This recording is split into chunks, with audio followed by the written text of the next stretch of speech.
आप देख रहे हैं ओम तीर्थ दर्शन चैनल। जिन श्रोताओं ने अभी तक हमारे चैनल को सब्सक्राइब नहीं किया है वह सब्सक्राइब कर लें और बेल आइकन को भी दबा दें, जिससे कि आने वाला वीडियो का नोटिफिकेशन आपको सबसे पहले प्राप्त हो। आज का जो कमेंट लिया है वो है अद्भुत शब्द राम के संचालक महोदय जी का है।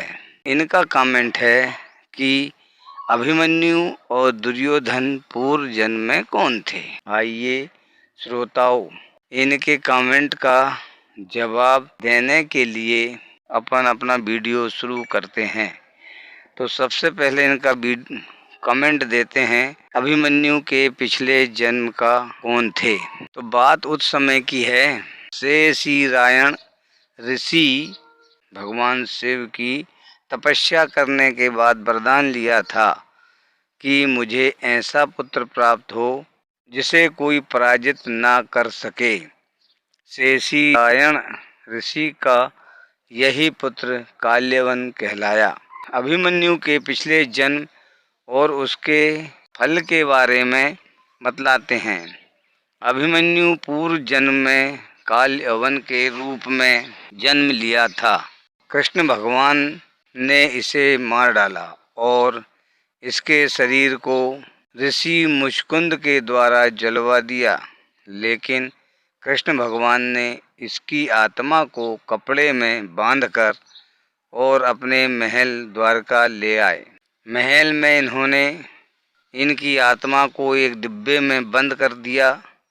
हिडम्बा और भीम का पुत्र घटोत्कच उस समय द्वारका में ही रहते थे। हिडम्बा ने अपने पुत्र घटोत्कच को सुभद्रा की रक्षा के लिए भेजा, क्योंकि उस समय पांडव वन में अपना वनवास काट रहे थे। किसी कारण से कृष्ण भगवान ने उसे डांट दिया, जिससे नाराज होकर घटोत्कच कृष्ण भगवान की शिकायत लेकर सुभद्रा जी के पास पहुँचे। तब सुभद्रा जी कृष्ण भगवान के पास बात करने के लिए जाती है। तब कृष्ण भगवान वहाँ पर मौजूद नहीं मिलते हैं। तब सुभद्रा जी की नज़र उस डब्बे पर जाती है, जिसे देखने की चाह में सुभद्रा उसे खोल देती है। फिर उस डिब्बे से एक अद्भुत प्रकाश निकलता है, जिसे सुभद्रा गर्भ के रूप में धारण कर लेती है और वहीं बेहोश हो जाती है। यही काल्यवन का जन्म अभिमन्यु के रूप में होता है। तो श्रोताओं, यही कारण है कि अर्जुन ने सुभद्रा को चक्रव्यूह तोड़ने का आधा रहस्य सुनाया था। जब अभिमन्यु गर्भ में ही चक्रव्यूह तोड़ने का रास्ता जानते थे, लेकिन बाहर निकलने का रास्ता नहीं जानते थे। इस कारण भगवान कृष्ण भगवान के ये भांजे थे अभिमन्यु, और पूर्व जन्म में कृष्ण भगवान के शत्रु थे काल्यवन।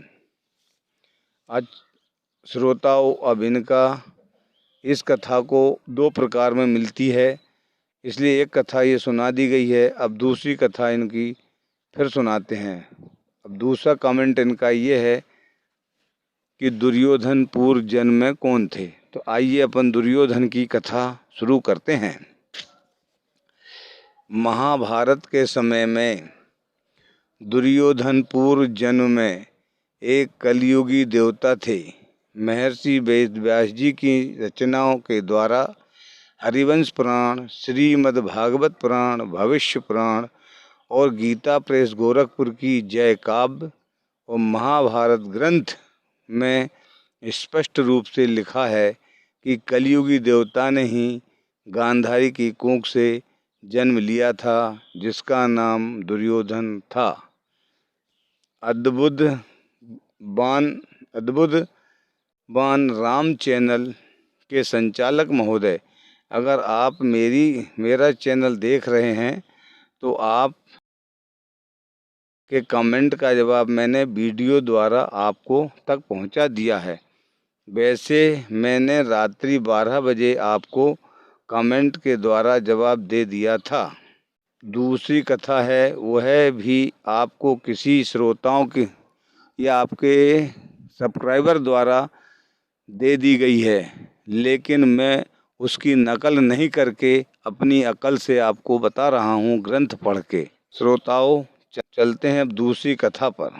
चंद्रदेव ने अपने पुत्र वर्चा को भेजा था 16 वर्ष के लिए। महाभारत का महायोद्धा अभिमन्यु ने अकेले ही इस महाभारत युद्ध में कौरवों की पूरी प्रधान सेना को घायल कर दिया था। इस योद्धा के जन्म मृत्यु का एक ऐसा रहस्य है जो लोक परलोक के भेद खोलता है। इस साधारण योद्धा का कृष्ण भगवान का भांजा होना, महज 16 वर्ष की उम्र में वीर गति को प्राप्त होना, इनके जन्म से पहले ही इनकी पिता ने इनकी उम्र 16 वर्ष तय कर दी थी। अर्जुन इनके पिता मात्र 16 वर्ष के लिए बने थे। मूल पिता तो इनके कोई और ही हैं, जिनके प्रेम की वजह से अभिमन्यु अल्पायु पैदा हुए थे। इनके मूल पिता चंद्रदेव भगवान हैं। जब भगवान अवतार के लिए मृत्यु लोक में आ रहे थे, उस समय उन्होंने सभी देवी देवताओं को बुलाकर बोला कि कुछ देवी देवताओं ने महाभारत युद्ध के लिए जन्म लिया मृत्यु लोक में, कुछ देवी देवताओं ने अपने पुत्रों को भेजा। तो चंद्रमा ने अपने पुत्र वर्चा को भेजा था और उसको चंद्रमा का उनसे बहुत ही स्नेह और प्रेम था, इसलिए उन्होंने भगवान कृष्ण से कहा था कि मैं अपने पुत्र के बिना ज़्यादा दिन तक नहीं रह सकता हूँ। तो भगवान कृष्ण ने कहा कि आपके पुत्र को मात्र 16 वर्ष की आयु के लिए भेज दीजिए। तब उन्होंने अभिमन्यु के रूप में वर्चा का जन्म हुआ था। अद्भुत शब्द राम के संचालक महोदय, मैंने आपको आपकी दोनों कमेंट का जवाब दे दिया है। कृपया आपको अच्छा लगे तो आप मुझे कमेंट में ज़रूर लिखें। जय हिंद,